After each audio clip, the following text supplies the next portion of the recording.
Welcome back to San Antonio Living. It is proven that folks who are in the military certainly are highly trained. They're leaders, they're skilled in decision making, also they're problem solvers. But a lot of times transitioning from the military to civilian life can be a bit challenging, but there is a program out there to really help with that. We want to talk about what is called the Center for Brain Health from UT Dallas, and we have Dr. Sandi Chapman here along with veteran Jacob Schick. So thank you so much for being here today. Thank you for having me. And let's go ahead and start with you, Dr. Chapman. Tell me a little bit about what you offer there at UT Dallas. Well, as the director of the Center for Brain Health, we do research on how your brain can reason, learn, store information, and really be a good decision maker in judgment.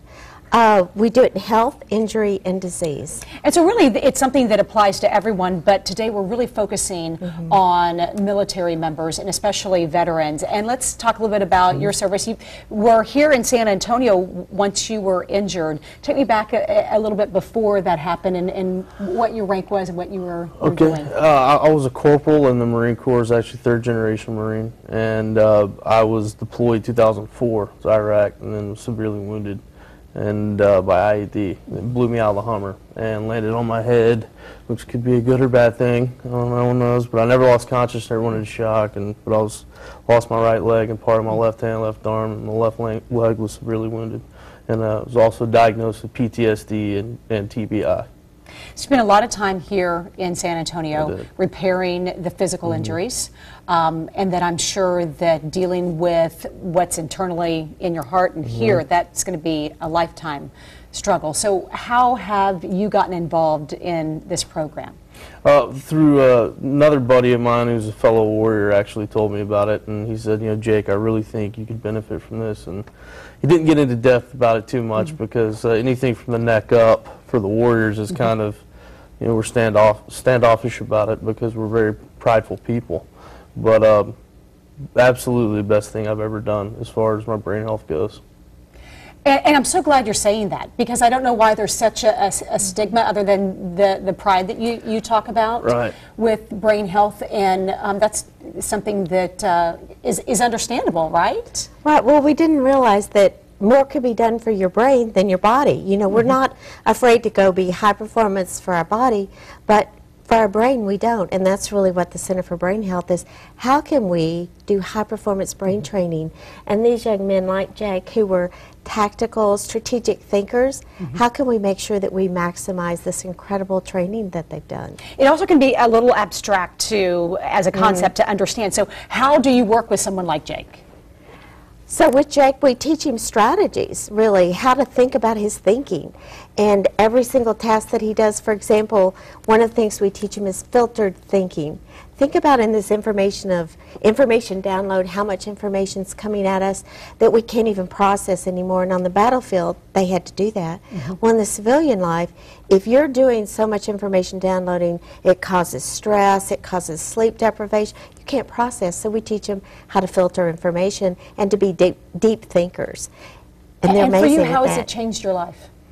You know, for me, it's been amazing because I was heavily medicated for a long time, and I was on a lot of drugs, and it was tough to come off of them, especially the painkillers. I was on so many, didn't have a choice in the matter. And I tell Dr. Chapman that out of all the group therapies and the drugs and the antidepressants, everything that I've been through, this was by far the best drug I've ever had that's actually not a drug. And you know, there are a lot of military members who are watching right now. What would you say to someone who maybe is struggling with going through, trying to deal with being back here after going through such traumatic scenes on the battlefield? You know, what I would tell them is it's okay to admit that you need help, that you need something more. Because the physical injuries are one thing, and that was something that was obviously my doctors and my medical team were heavily focused on because they're so prevalent. And you could see them, feel them, and touch them. But the true injuries that are really detrimental to someone's health, especially mine in my case, and I guarantee a lot of the men and women who have gone through the same things that are listening understand, are the wounds you can't see. And so someone who is watching is touched and wants to go and reach out and be wholly cured, how do they get involved? Yeah, contact us. We are now hiring mobile teams. Our goal is, now that we can build resilience and regenerate the brain, we want to reach as many of the military as possible. We could probably send a mobile team down here to San Antonio, which for us, to reach as many as possible soon, because the talent that they bring is so amazing. And they've done so much for us. Thank you so much for your sacrifice for our country and what you have gone through and continue to go through, I'm sure, on a daily basis, and also for reaching out to our viewers today. So thank you so much for coming in. I'm going to put some information up on the screen. Again, it's called Center for Brain Health. And yes, they're focusing in on military members, but it's also something for everyone, no matter your stage in life. University of Texas at Dallas. You can get more information either by following them on Twitter or going to centerforbrainhealth.org. The number to call is 214-905-3007.